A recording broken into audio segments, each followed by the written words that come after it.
if there's someone out there who's, watching this or listening to this, and they are, thinking about it, they have sort of that calling, that itch, that maybe I should give Catholicism a look.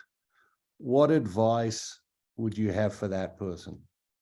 Sure. I would, when I came to the faith, it was really interesting. Literally, the week that I met with the pastor of our parish was the week that a grand jury report, in again the mid to late 2010s, was issued by the state of Pennsylvania on the latest round of sexual assault and cover-up within the church. So just horrific actions.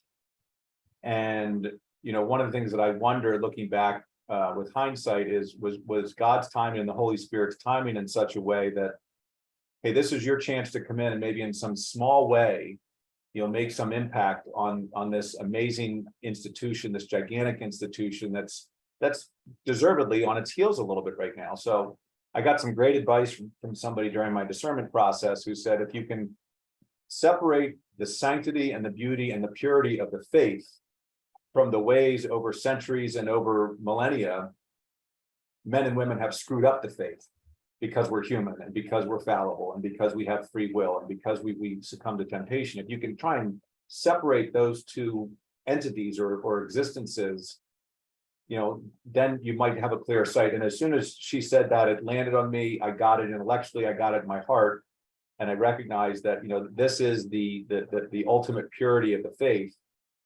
And if I can see the ways that men and women have screwed it up, I also see all the amazing and glorious ways that men and women have foregrounded it and forwarded and promoted it. And I find Pope Francis to be an incredibly inspiring person. Pope John the 23rd, by the way, my favorite pope. I've been around long enough. I have a favorite pope now, but an incredibly inspiring person, and people who can act at scale and can act at an institutional level and at a regional, and even in their cases, obviously a global level. I have a lot of respect for those kind of things, and I'm drawn to things that can be done at scale like that. So I think everybody's faith journey is personal. Everyone's faith journey is individual. My heart was open, and I was spoken to by the Holy Spirit in a way that said, Roman Catholicism not only will unite me more closely with my family, but it's quite simply where I just felt closer to God. And I can still experience that. I went to daily mass today, and I have this connection with God now in my faith journey, and largely by being a Roman Catholic, that I never experienced earlier in my life. So that's the main thing I'd say is, if you can seek out where you feel like you have the best connection to God, then that's where you belong.